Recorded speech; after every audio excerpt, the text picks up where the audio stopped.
Hello, ladies and gentlemen. How are you doing? It's me, Leo Naranjo, the fourth candidate for governor, 2026. Thought I'd make kind of a repeat video for the day before I end my day. Just wanted to point out a couple of things for you, for those people that are so enamored with the British guy making a new agency for fraud, waste, and abuse in California. Guess what? Don't need an agency to figure it out. Number one, that's a waste of money. Number two, I want to bring you up to speed to a couple of things happening here as we go about campaigning in California, getting the run-up to putting our name on the ballot. Many of you may not know what this process actually entails, so let me give you a little hint. First off, when campaigning season opens up, you have to declare your forms to your register of voters offices. Whatever county that you reside in is where you start your initial paperwork, called the California Form 501. You declare your intent to run for, insert the office. It's simple enough, Leo, not a problem. Pay your $50 filing fee. Okay, and then what? Then you're off and running.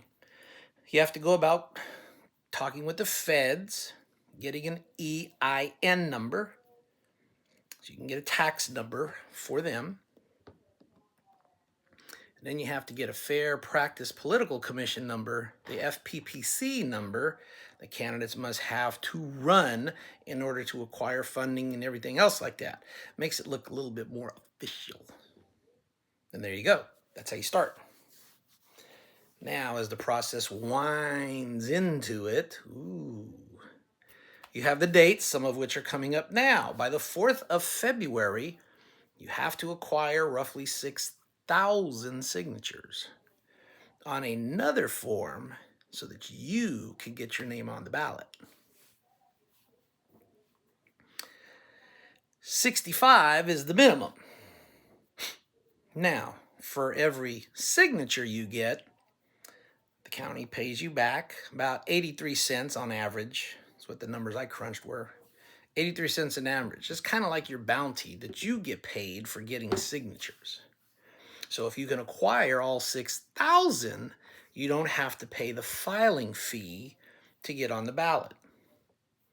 65 will qualify you to get on the ballot. And your numbers have to be cleared by the state of California, Secretary of State. I'll let y'all find out how that works on your own. Let me tell you, it ain't as easy as you think. You can turn in a lot of signatures. That don't mean they're going to get passed.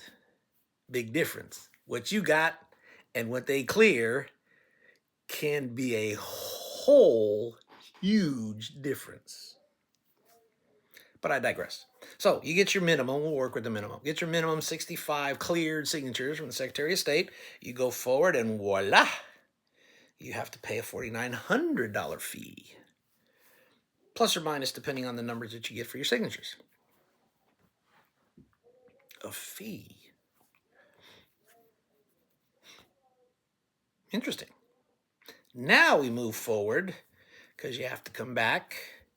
And what they do is from your initial paperwork, they send you a packet, candidate packet. This is what you're going to do. This is what you have to do in order to get on the ballot. Oh, and if you want to make a statement, here you go.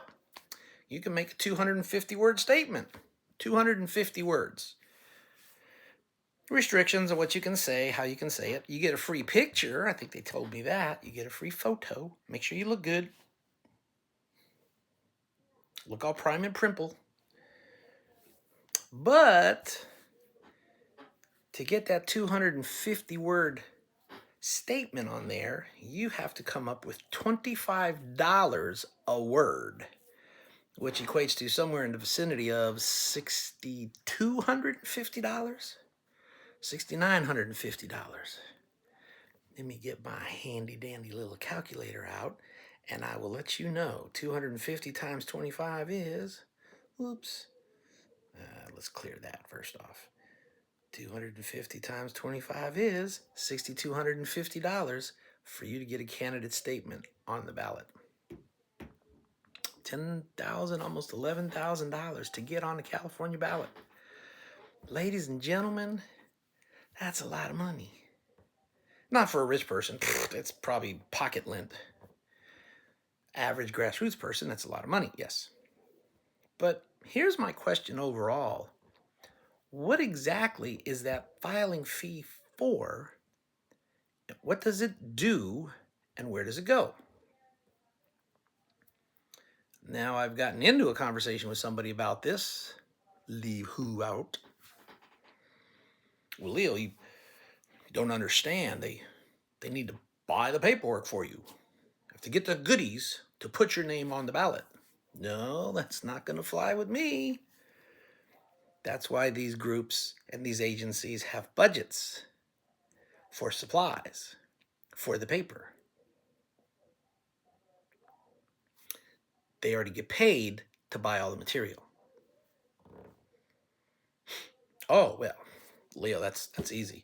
You're paying for the expertise of the staff to put you into the paperwork. No, that's not going to fly for me either. Because that's why you get payrolled for your staff at the voters' registration of voters' offices. Your staff is already paid to do a job. Whether they're doing it or not, they get a paycheck. It's called your government agency. Government agencies have a budget that includes staff and supplies. So we want to start looking into fraud, waste, and abuse. Maybe we should start trying to find out where the hell all that money is going to with all these so-called registration fees. That's the first one.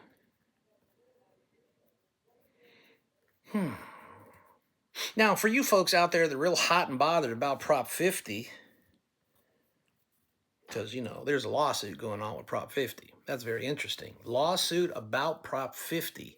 Mark Moisier, representing Mr. Tangipa from the information put out online today, who made the lawsuit, a bunch of other people included. We're trying to reset our congressional districts, maybe some assembly districts, back to the way they were. But this is an interesting problem, ladies and gentlemen. For you and I, the grassroots, non-political permanent creatures, they're just trying to reset the lines. But the lines have been withdrawn, not withdrawn, redrawn. They've been refigured out, whatever they've refigured out. And people are pouring in to the voter registration to run for these new districts. Putting time, money, and effort in running into their new districts. My. Let's say Prop 50 fails. Let's say Prop 50 is allowed to stand the way it is. Okay. And life will go on. People will run the races that they're running into. Some people, names unknown, are crossing their fingers that Prop 50 stays exactly where it is because they have a good shot for their congressional district to be a congresswoman. But publicly, as a Republican, they have to hope Prop 50 fails and everything gets reset, which puts them back up against the powerhouse they used to have to deal with before the last election. Only now again for this election.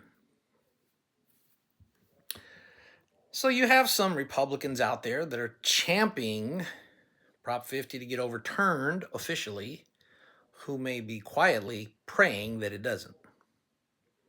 More so to the point, however, this is a huge screw-up. And were I a candidate for Congress or Assembly, I'd be pissed. I'm getting ready to put all my time and effort into my race for what I think is the district I'm supposed to be running on. And down the road, this might get overturned in the middle of the election cycle and now change. What if some of these people fall out of districts and now they can't run, but they've committed to run? What happens to them? How will they be made whole to fix the problem.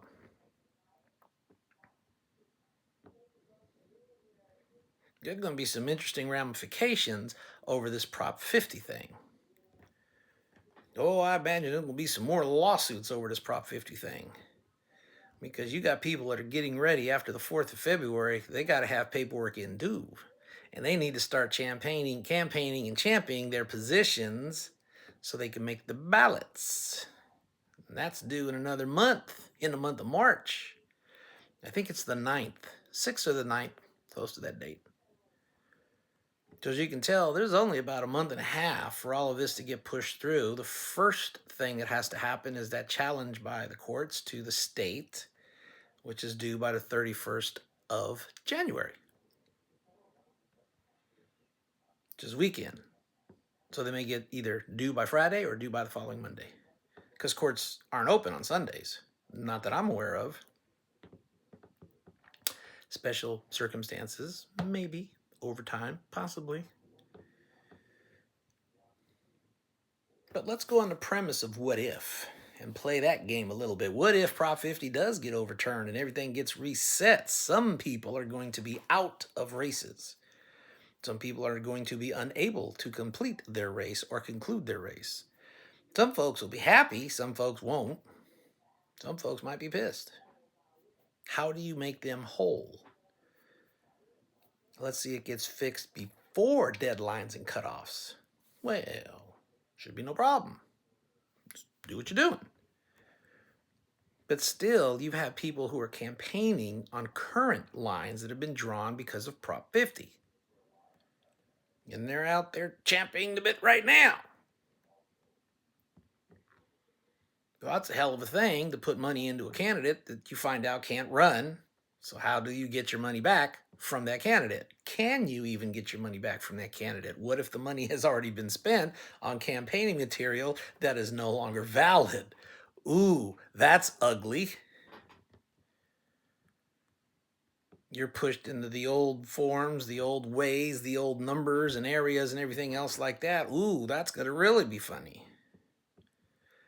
Let's say Prop 50 doesn't get overturned midway after all the signatures are needed. Same problem.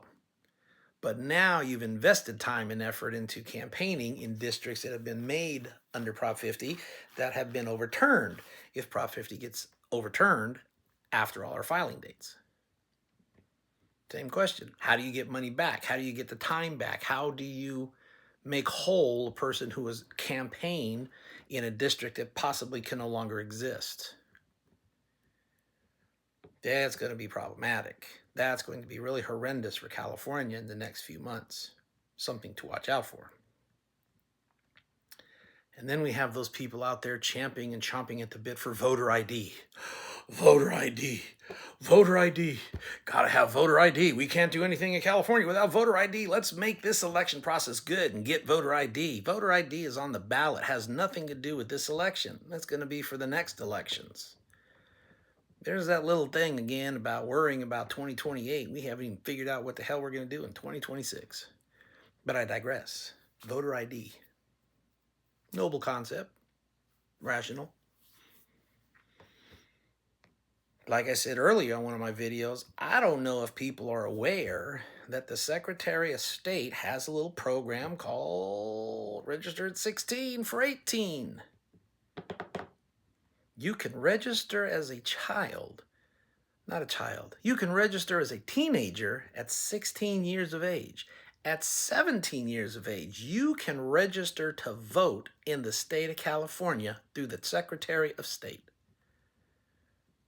Register to vote. Ladies and gentlemen, when I signed up in the military in 1979, my parent had to register me, sign the paperwork to approve my signature to join the United States Army because I was under 18. To join the Army required me having parental consent on record with a signature that says I could do that. But we're registering 16 and 17-year-olds to vote 1 to 2 years later? Who's keeping tabs of that database? Who has that database? Who has access to that database? Supposedly, you get articles and stuff for voting released when you turn 18. Like what? And where would it go? Especially if your 18-year-old just turned, moved out of state. How long do you keep those names in that voter registrational conglomeration, whatever you want to call it? How long are those names good for after that person turns 18? How long are those names good for while you're waiting? And who's allowing that to happen without parental consent? Are parents signing their registration cards for these youthful people to register to vote? You talk about fraud. You talk about the potential of fraud. Were any of you hotshots with voter ID aware of that ongoing? You should be. I hope you heavily check it out, because Yolo County seems to be very aware of that program. That's where I got the information from. Thank you very much, Register of Voters in Yolo County. And that was a kind of a shocker surprise to me.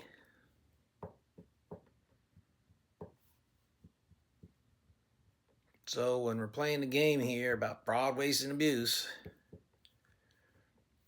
all you got to do is just open your eyes in California and you'll see endless streams of it everywhere. You want to start a place to look at fraud, waste, and abuse, but you just got done standing in the middle of San Jose, with Mayor Mahan, congratulating him how well he's doing with the homeless situation down there in that little city. $2,000 a square foot for tiny homes for homeless people to occupy, and there's 350 of them down there, give or take. New post, how we're redoing buildings to accommodate housing. How much is all that rebuilding going to cost the state? And how much are you spending, and what's the purpose of it?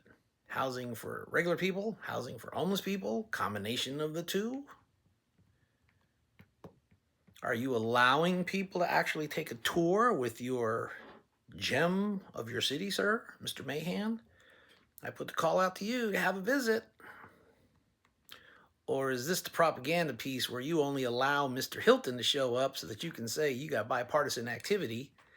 Republican candidate came in, looked, checked us out, thought it was a great idea. And the door shut for everyone else to see what you're talking about. 5 demos were allowed to go visit you, and that was it. There's about 25 on the ballot, but right now in consideration, but I understand. So I try to get there as a Republican candidate too to see what you got, because I got questions as well, but mine aren't going to be the philosophically nice questions, because mine are pointed and direct. Want to know where your money's going, what are you building, and why is it costing so much? You got all lovey-dovey with Steve down there, didn't you?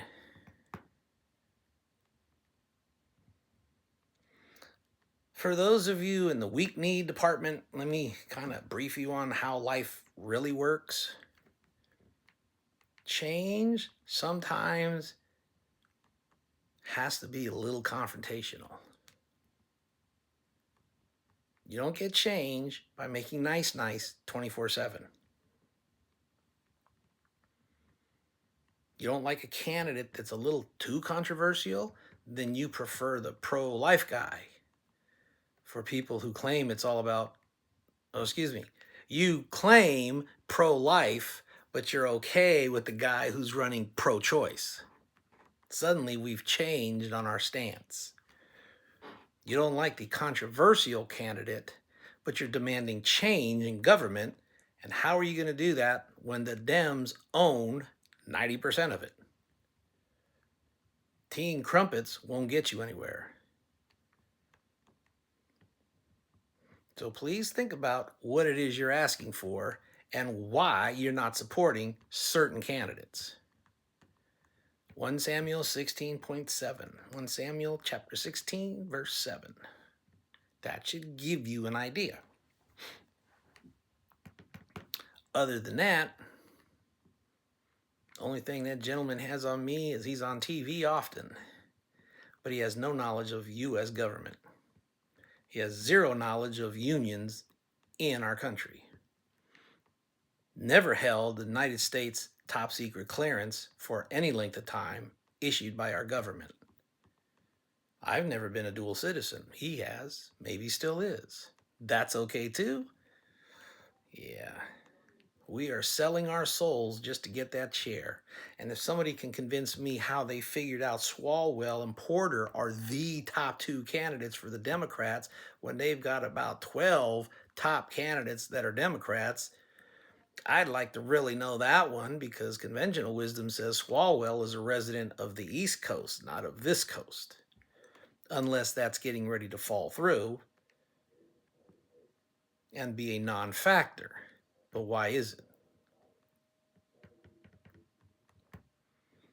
Everybody's panicking over who they think are the top contenders on the Democrat side. Who cares? They can be beaten. You need to start worrying about who the contenders are on the Republican side. Because right now, you got one lining up just what the Democrats want, which is Schwarzenegger 3.0, the new version of an Arnold. Or the other guy, that's the coward of the county, the so-called sheriff. He won't stand and debate with a Republican. And now you have a bunch of slate people trying to sell you a golden shower. Politics in California is very unique. But for all of you out there who are complaining, for all of you out there who think that that person down south is the greatest thing to slice bread, let me remind you of the numbers once again, because a lot of you have forgotten those numbers. 1.3 million voters reside in Riverside County, registered voters. 2 people ran for sheriff, a deputy and Mr. Bianco. Less than 200,000 of you cast a ballot. I would say, yes, the man won his race, but 1.1 million of you didn't care enough to cast a ballot one way or the other. You didn't care, you couldn't, or you didn't care. And if you extrapolate that number and spread it across the state, that's kind of obvious of what we now face in a general election. Be very careful what you wish for, because you're about ready to get it.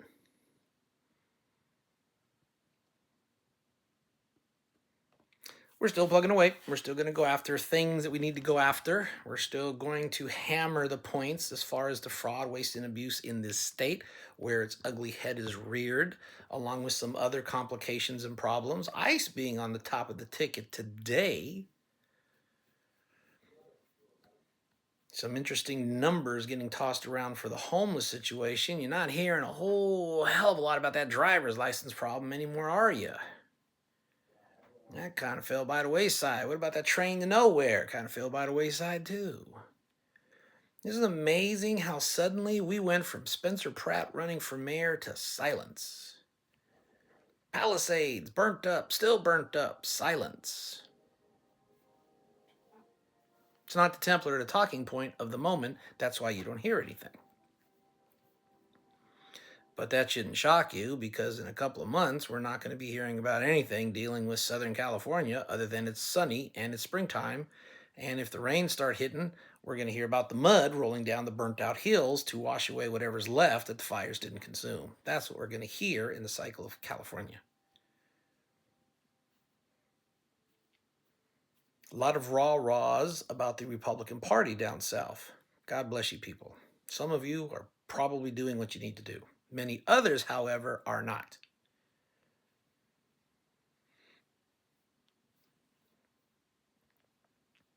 One guy running against Mayor Bass on the Republican side, and it's questionable if he's truly a Republican because he had a hard time declaring what he is. Granted, nonpartisan race, I get it, but we all know what the ramifications are down there.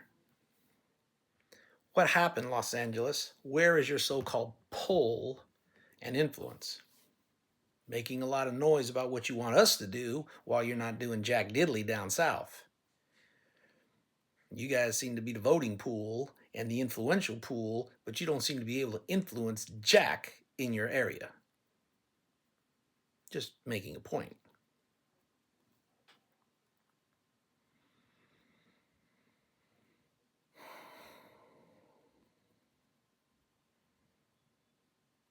So, let me end this on a positive note.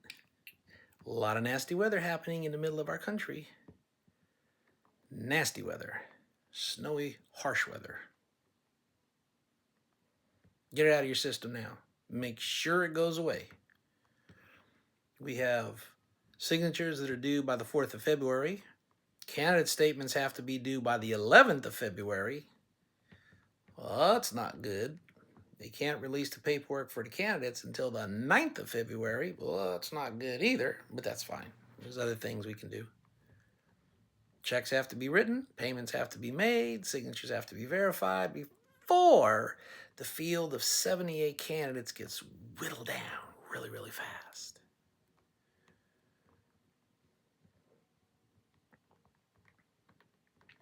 Some of your candidates might be disappearing really soon.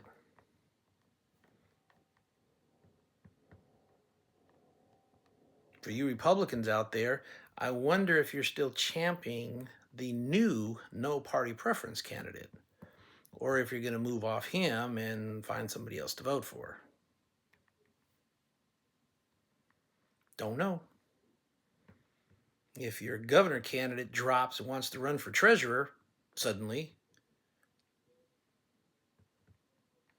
what's your new target now? I'd say I'd be a little disappointed if my guy suddenly went and did a chicken stuff move like that, but that's just me. For some of you out there, you are probably going to feel left out, ignored, throw up your hands in disgust, looking at what the GOP has done or is doing on the federal level, some of the responses, some of the people talking tough in Congress, and then backdoor double dealing behind closed doors in the same Congress. See those posts now on the internet. They're kind of humorous to me, comical. Oh, I'm really gonna kick some butt and take some names, and then they go back there and they fund $8.5 billion for who? NED?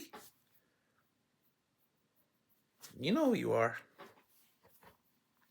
Murkowski still doing the Murkowski thing. Collins still doing the Collins thing. Why is Mitch even still in the Senate anywhere? I don't understand. Term limits, vote those people out of office. Hell, find somebody to vote them out of office. Same thing here in California. We're going to look at this in a little bit of a different way as we move forward. Yep, still running for governor. Sure am. And for those people who think that their vote doesn't count when to cast it, you want to say you cast a vote, and you actually do want to vote, but you're not sure who you want to vote for, and you don't really want to bypass the vote, waste it. Here's what I would suggest. When you get your ballot, sometime in June for the primary, look up that name, Leo Naranjo. Throw it there. We'll placeholder for it. You can say you voted without really voting. You can say you didn't waste your vote. You just kind of chucked it over there in the corner. The man's not well known, not enough of him around, not enough votes to matter. Put one in that column. Don't worry about it. Let's play the game of political propaganda. Here's my version of it. Leo Naranjo the Fourth. If you're mad and frustrated at life, everybody else, throw your vote underneath that name. I'd like you to throw some dollars underneath that name too. There it is. LeoNaranjo4gov.com. Find me on Zelle, find me on PayPal. Just find me, donate, mail in a check, send in a check. PACs, yeah, we'll deal with them too. Pax and me will have an interesting conversation. They'll expect me to act a certain way, and I'll tell them, no, that's not the way I'm going to do it. But that's for another time, another debate. But you folks that are frustrated and fed up with the parties, you're disgusted at where they're going, you don't like the direction, you don't like the volume, you don't like the wussiness, you don't like a lot of things, you're just mad and angry at them, put your name right there. Click that name, put the check mark by that name, cast your vote for Leo Naranjo IV.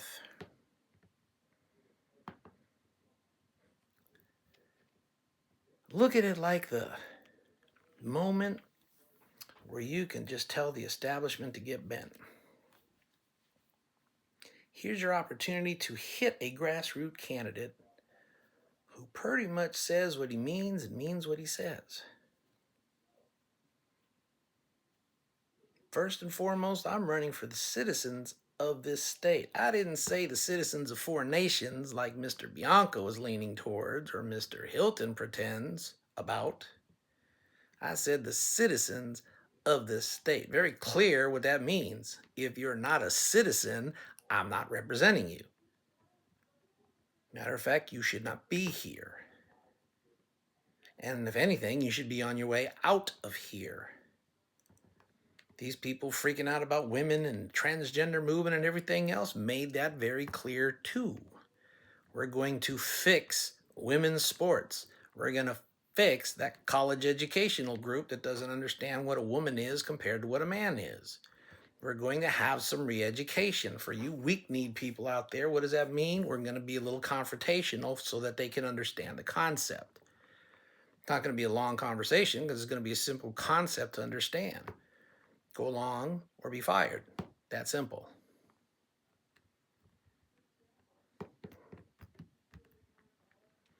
We're going to rein in costs in California.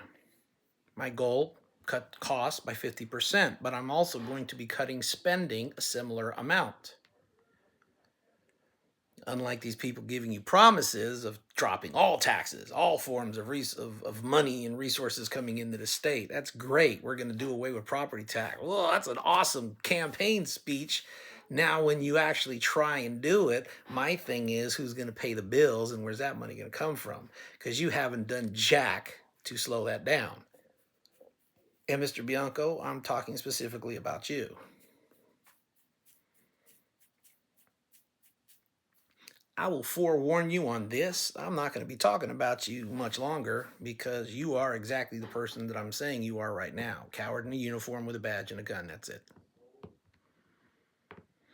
Don't care whose feet I step on when I say that, because it is true. You'll stand up against the woman. You'll kneel to the mob. I can see you right now. If the anti-ICE people were running around down south, you'd kneel in front of them. Matter of fact, on the challenge that somebody gave me today, you're so good at what you do in doing that, we should send your happy slappy to Minnesota so that you can kneel in front of those people and maybe they'll stop doing what they're doing so that ICE can do their jobs. Pray with those people, sir. Let them know you really feel. Let them know you're behind them 100%. Be supportive of them as you were with the people that were here, that in front of the cameras worldwide to see, you knelt to a mob and you yielded law and order to chaos. That was kind of easy.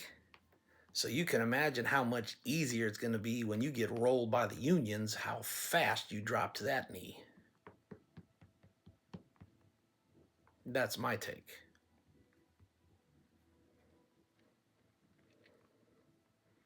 You won't debate an Army retired veteran one-on-one.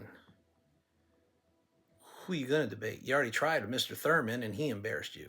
You already tried it with 3 Democrats in Stockton, and they embarrassed you. You've shown up to a stage, had a little hostile commentary in Shasta. You avoided a stage with 13 other potential candidates down south with Kim Yeater and her company.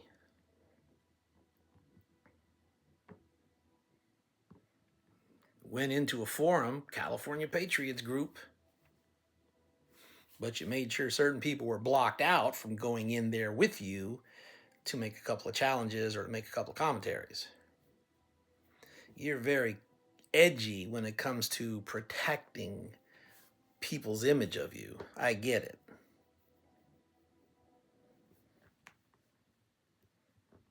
In fraud, waste, and abuse, everywhere you go, we're looking at it right in the face, in action, campaigning for governor, while still actively serving as a sheriff. Can't really tell. You paying for all those trips, or is the campaign paying for all those trips and equipment and personnel and everything else? Very odd and interesting.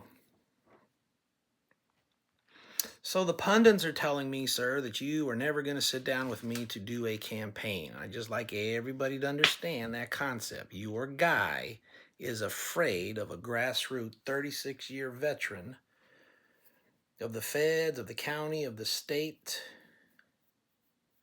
bureaucracy. In short, he's afraid of little old me. Who the hell are you? One gentleman out there was even more graphic. Who the F are you? Nobody cares about you. Well, same could be said about you, sir. And not just me saying it. The whole state establishment has said it. That's why you're in the boat you're in. Unless you're one of those rich and wealthy guys and you don't care, or one of those on the dole from that party and you really don't care. But the bottom line is, your guy can't stand up to one veteran. And come to think about it, here's another challenge I'd like to offer you people out there who think this might be a lopsided debate opportunity, that Leo can't hang with Chad or Chad is too good for Leo. Go under some AI. Grok, one of them, but go under the AI. My challenge for you folks out there in the internet land, go under the AI, whatever vision form that you want, and plug in our two names as a matchup. If you do it under Grok, we're not very far apart, him and I. But we have a huge gap when it comes to veterans and illegals. That gentleman is for amnesty. I am not. That gentleman has said nothing for or towards veterans. I have. As a matter of fact, my campaign started in 2023 ensuring that veterans' retired military pay was not to be taxed from California at all. And lo and behold, 1 year later, what does the legislature do? Well, they passed a law doing just that, expanded a little bit, God bless them. Some vets trying to be smart. Well, they already passed that law, so you're not telling us anything we don't know. No. Obviously, you missed the fine points. Leo Naranjo Fourth's position is, I want that to end permanently for veterans and their retired pay status. We're the only state in the union that had done that until recently. The state legislature, however, has given you 4 years of not paying California state tax on your retired military pay and benefits, but that will recommence when those 4 years are expired. That's what they did. This is what I want to do. Huge difference.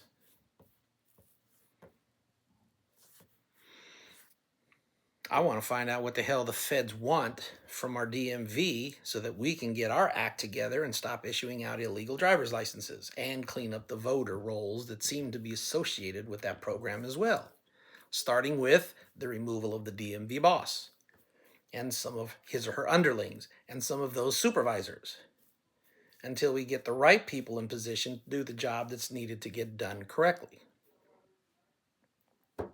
Everybody's accountable. I'm tired of hearing that word accountable. That doesn't mean nothing to me. I'm looking for responsible. Who's responsible for this mess? And let's figure out how we get it cleaned up and then hold them responsible. We're all talking fraud. We're all talking how we want to fix it. But nobody is dealing with the elephant in the room. Now that you so-called found it, now that you so-called have the evidence, now that you so-called What did Mr. Herb recently say on one of these podcast interviews that Steve put out there for her comptroller? Oh, we've always had the ability, but nobody bothered to follow the laws. Really? No duh. We're going to start very soon. One of the first laws we're going to get rid of is that sanctuary state status. I don't care what Mr. Kiley is doing in Congress because it doesn't seem to address sanctuary state status in California.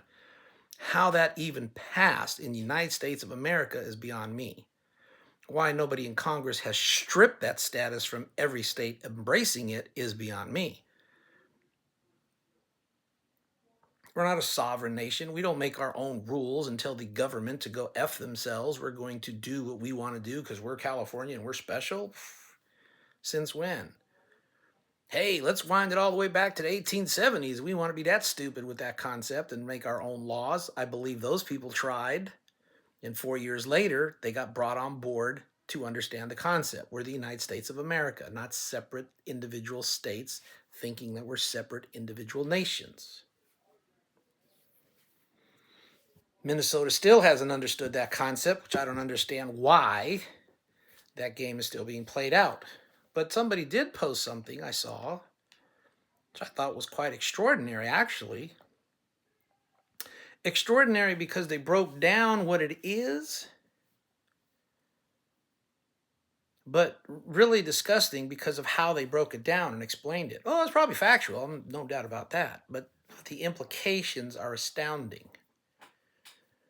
They gave praise to President Trump and his administration's tempered escalation or de-escalation, however you want to look at it, towards the Minnesota problem, not jumping to an emotional outburst, not going as fast as the right wants him to go. Why? Because the analogy was he understands the implications of the midterm elections and the potential of losing Republican control in the midterms and potentially the presidency in 2028 to a Democrat. With measured control responses to what's happening in Minnesota, the blame will fall on the Democrats. They're not getting what they want because of the measured responses. The measured responses are supposed to ensure the Democrats lose in the midterms because of the nonsense that they're promulgating down there in Minnesota and propping up, fighting ICE, fighting the police, keeping illegals, screw the citizens, and all that other stuff. In short, ladies and gentlemen, we're playing games with people's lives for political goals. Not unheard of, but really disgusting to watch. Because it makes you look at people who you elected to office, that they're okay with the amount of carnage being inflicted upon that state and that city. They're okay with the moronic governor and idiot mayor. Yes, I use those words because that's what they are. They're not acting as government officials. They're acting as pawns, moronic pawns, basically. You're putting people's lives at stake so that you can make a political point? Democrats are better than Republicans. We kill a few Democrats off at the hands of the Republicans. We score political points.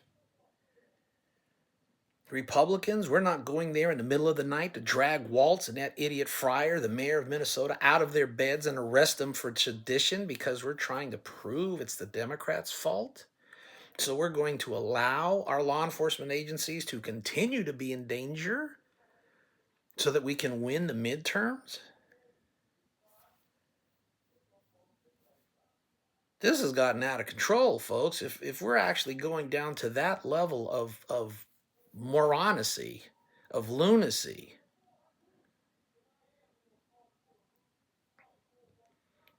purposely withholding what you should do to stop some of this nonsense by directly removing the bosses of it.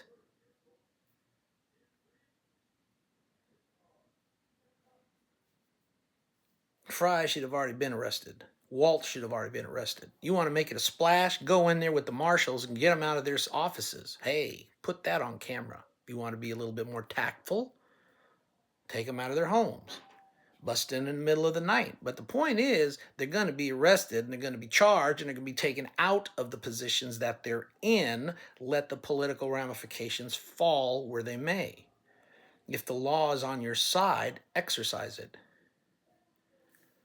And when you have a governor there charging up his National Guard to stand opposite and against federal authority, you're inciting sedition. Plain and simple. The only thing that hasn't happened yet is somebody has fired on one of those soldiers on either side. We already have the foot troopies having problems. ICE protesters. And they're not just normal protesters. These people aren't just round of the mill, oh, I'm here because I'm defending garbage. We've heard the reports. We've seen the nonsense.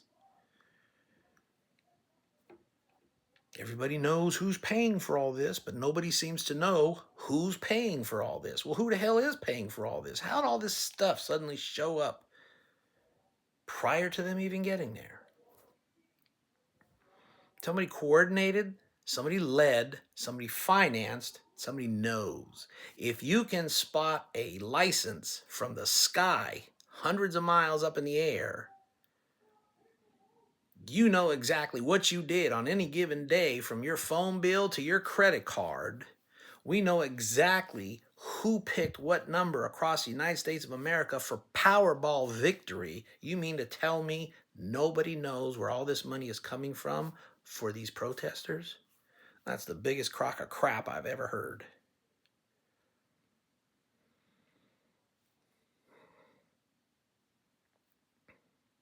That's just me.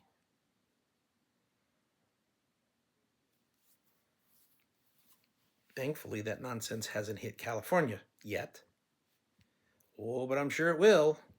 Everybody keeps talking about California's next. Really? California's next? Imagine what it is we're facing if that comes over here with the type of people that we have here in California, especially the adamant sheriffs that refuse to do anything when it comes to immigration, eloquently stated by Mr. Bianco himself as one example.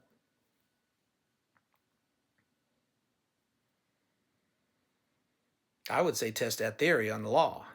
Test that theory through the courts. Let that play itself out. But you would no longer be sheriff of that county.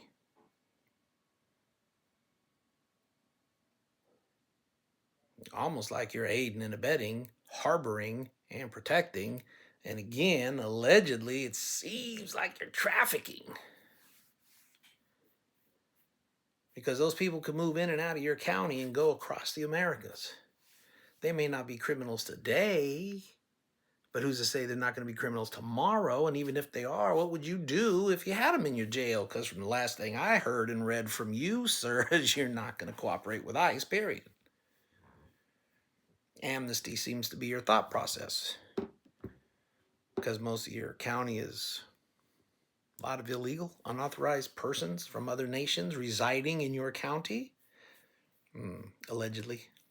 Gotta use that word often, allegedly. So that's my crux of tonight for the ending of my day. A lot for you folks to think about as we're starting to speed up the momentum going into these primary elections. Primary elections that a former Republican governor gave us in California. Thank you, Mr. Schwarzenegger. The primary elections that are so shot now that we're questioning literally everything of our election process in this state. Thank you, California. The party that has literally done nothing for the last 2 years, desperately reaching out to anybody they can grab. Oh, if I had an example here, I'd give you one. I got to get my little figurines back. Those are neat.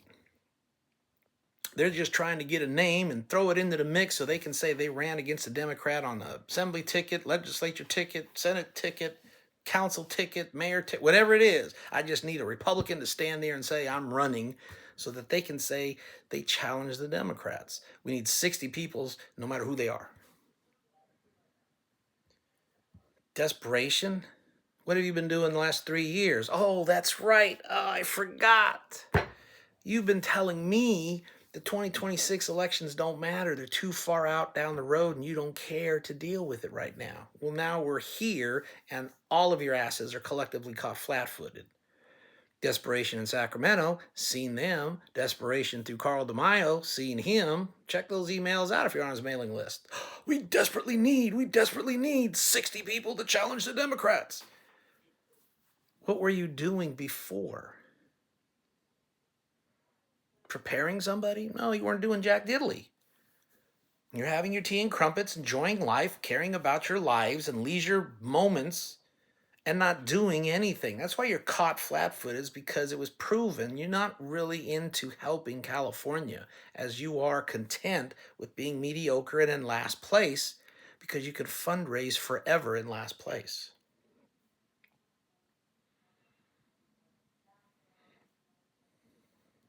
Republicans don't want to hear that nonsense. Well, truth hurts, don't it?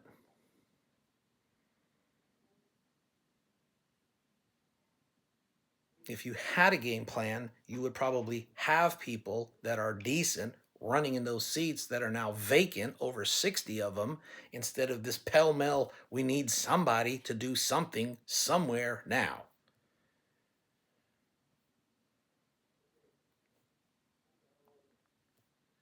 You reached for Mel Gibson and he wouldn't do it. Probably his background. You reached for James Woods and he wouldn't do it. Probably for his background. You thought it was the sheriff until you saw his background and you threw him under the bus for the two actors. They bowed out. Now you're picking up the dual citizen to do what? Carry the day for you? Okay. My predictions will come out soon on where I think that's going to go. You prepared nobody from the bench, and now the only people that you have are the ones that are on the bench, and you keep struggling to keep them out of the limelight so that your two prospective Central Committee income earners run around here and try and impress everybody with goofy commentaries and horrible backgrounds. If ever there was a recipe for disaster, that's it. And if you think I'm wrong, look at the last 30 years of what you've been doing, and there's my proof. Governor Newsom's staff is very bold. Professional losers who only do one thing lose professionally. And when that statement was made, you guys made no noise countering. And I was really disgusted that you were silent. Well, we're above the fray. That's because you got hammered, and it's probably true, which is why I didn't say anything. But it is what it is. So here we are today.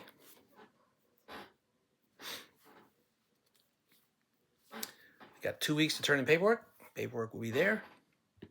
Everything will be up. Everything will be there. Payments will be made so that we can have people to look at. Vet out your candidates. Ask them while they're running. Don't let the establishment tell you who to vote for because they've decided this is who you're going to vote for. I want to remind everybody out there a simple fact that most politicians will probably never, ever tell you. And it's this. Up until the day of election, candidates do what they do. Stomp, promote, promise, guarantee, talk, shine, razzle-dazzle. We say all kinds of things because we're trying to get you to vote for us. Some people will do underhanded stuff to get you to vote for them. Some people will promise you the world knowing they're not going to deliver jack just to get you to vote for them. They'll do whatever it takes to get you to vote for them. I've been crystal clear on where I stand with this. In order for you to vote for me, I have to convince you to do that. I have to have your trust in me as a candidate to do that. I have to have a platform that I am aware of, I stand with, that you're convinced is the right direction for California to earn that trust to get your vote. I don't expect you to vote for me because I'm a Republican.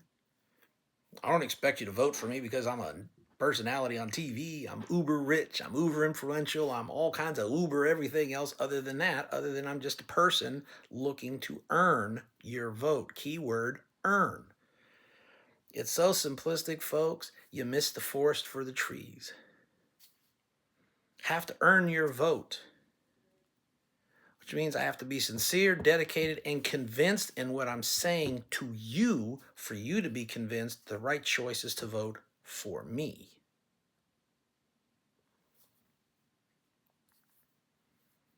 And all that's fine and dandy until we get to the day of the election.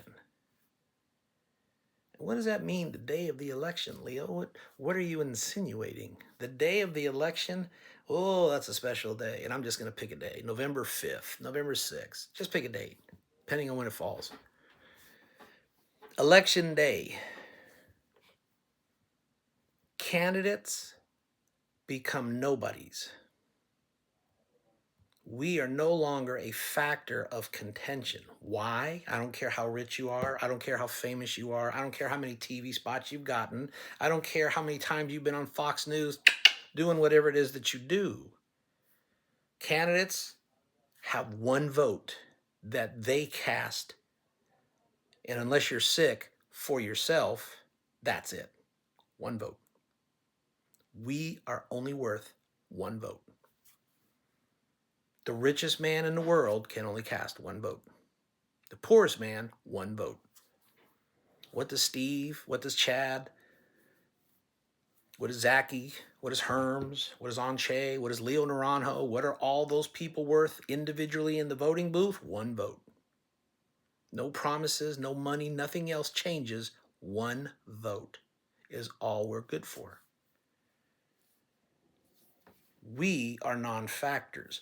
You are the reigning champs, the kings of the day, the judge and jury of who to elect for this state. Yours is the one that matters, collectively. The most important people in this state will be you, the voters. No matter how much money you have, no matter how much time you've been on TV, not been on TV, been on radio, not been on radio, you are the voice of California speaking. We don't become relevant until after the election. And then the only ones who really do become relevant are the ones that make it past the top two. Then it's going to get ugly.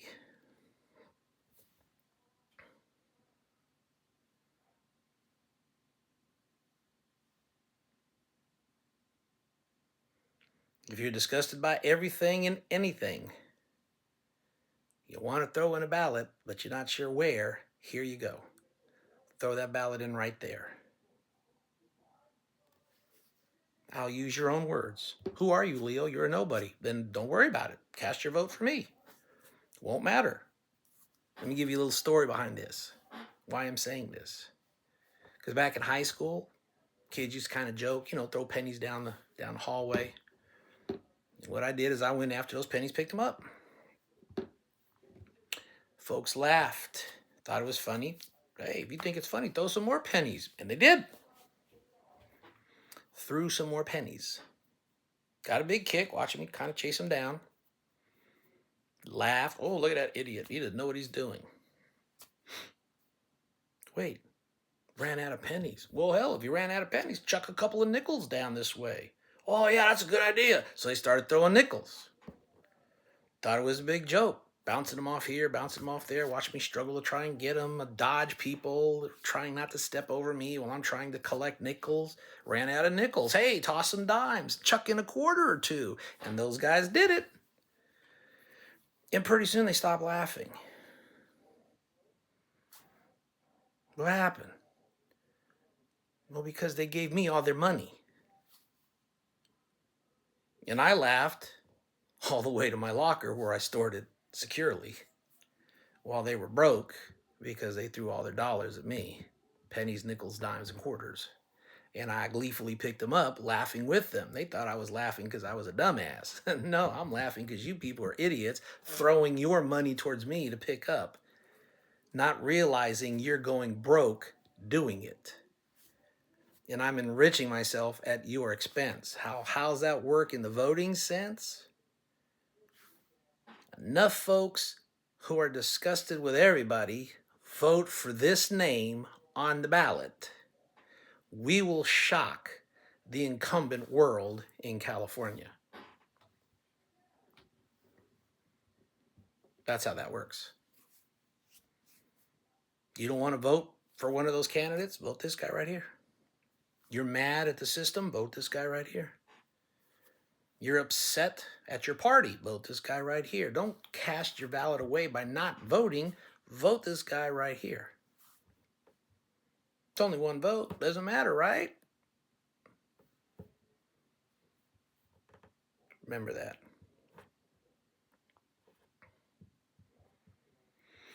Park your vote right there.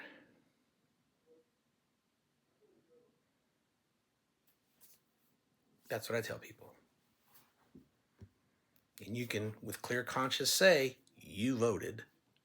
You don't have to say who you voted for. Just, you voted.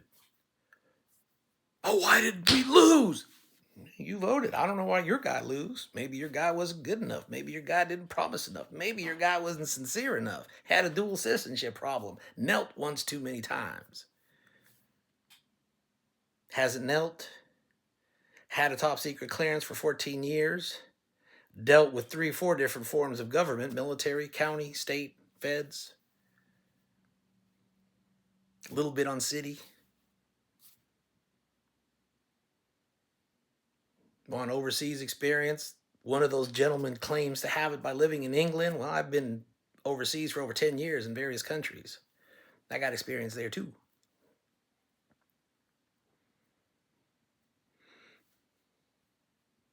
Mr. Hilton, his family migrated from Hungary, but he was born in London, England. Make sure you keep note of that language that he's trying to use by saying he's not a British citizen. He is. The question is he still a British citizen and an American citizen? These folks right here,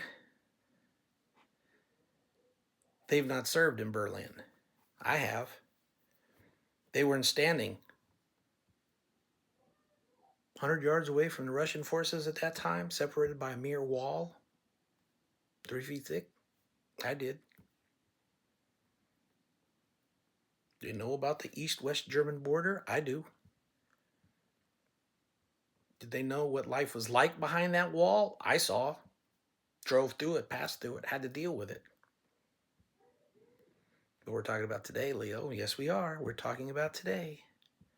And if we're talking about today, make sure you scrub the history that others try to say also. Don't make it one-sided. You want the race, have the race. There you go. Ladies and gentlemen, this is a little bit longer than I wanted to go video. But I wanted to point out that you have exit strategies. You can make a difference. You can upset the status quo. Everybody wants to talk about term limits. Term limit the person that you don't want in office by not voting for them again. If you don't want to be pushed into a candidacy position, don't just say, I don't feel like voting. That's how mad I am. There you go, right there. Leo Naranjo IV. I'll hold your vote for you. If that makes you feel better, by all means, do it that way. Chuck that penny down the hall. I'll pick it up. Pop a few nickels down the hall. I'll pick those up too. Hey, dimes and quarters, you name it, I will pick them up gladly. Because if enough people do that, here's what the status quo will notice. Those people that think you and I don't matter and don't care because we don't have enough money, power, or influence to give a rat's behind about us will suddenly see out of nowhere somebody came up from the ranks to challenge the establishment. Almost got a Hunger Games moment here, just saying that. Change is here looking at you in the face. Stoic, focused, with a purpose is right here looking at you in the face. Victory for me is just that, not like other people who think victory is a foul word you should never utter. That's their mentality, not mine. California, I want to see prosperous, not in poverty. People that live here, I want to see them to be able to enjoy everything about California. The hills, the lakes, the streams, the valleys, the mountains, the snow, the forests, the desert, the cities, the little bitty towns, the coast and the ocean, whatever it is, it's here.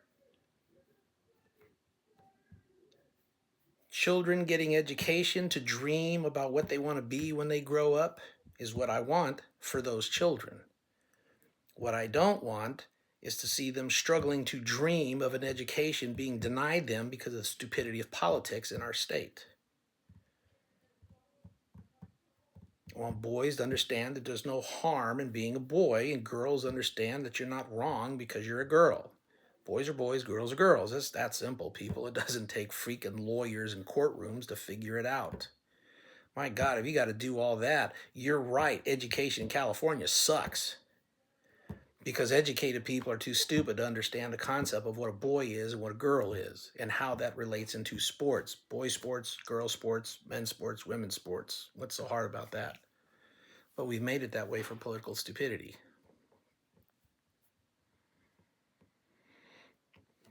Folks who are here in an unauthorized fashion do not need to have driver's licenses taking 18-wheelers down our roads, causing the mayhem that they're causing. Now from Florida, it's happening here as well as everywhere else in the country. But this is our problem to deal with.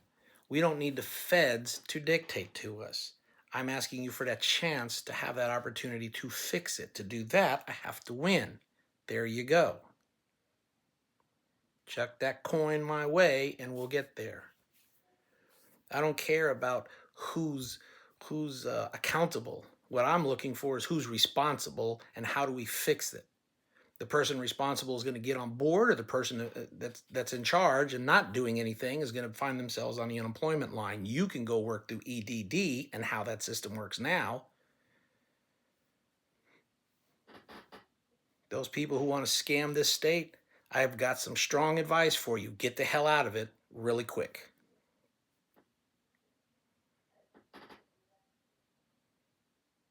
Those people that are homeless taking advantage of our state, get the hell out of it really quick. I'm looking for results for this state, not games or platitudes or promises or guarantees. We've seen 30 years of that and we've gotten nowhere. That's why we're in the position that we're in today. That's why I'm running today. And if nobody understands that concept, I don't know what to tell you.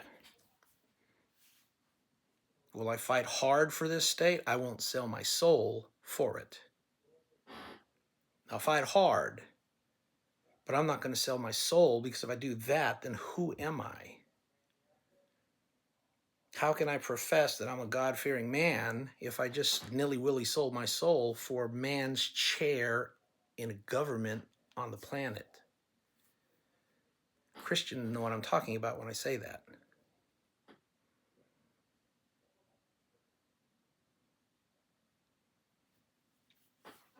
How haughty am I, if you want to use that phrase? How dedicated am I to taking a position that I know is unfavorable, that could cost me?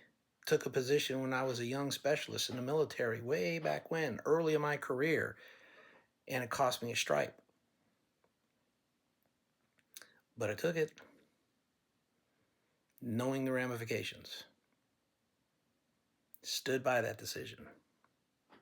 With a first sergeant chewing us up and down. As soon as that man said, "And I am your daddy, your mama, your aunt, your brother, your sister, your cousin, I am your God," I broke ranks and told him, "You're not mine." I got leapt on for that because I broke ranks. Not for what I said, because I broke ranks. But that's where my conviction comes from. So again, I apologize for just going way overboard, much farther than I wanted it to go. Thank you very much, one and all, for taking the time out of your busy day to put up with me making the commentaries that I'm making about this race. My name is Leo Naranjo IV. Don't forget, Leo Naranjo IV, running for the candidate governor, 2026 in California. Have a good night. God bless.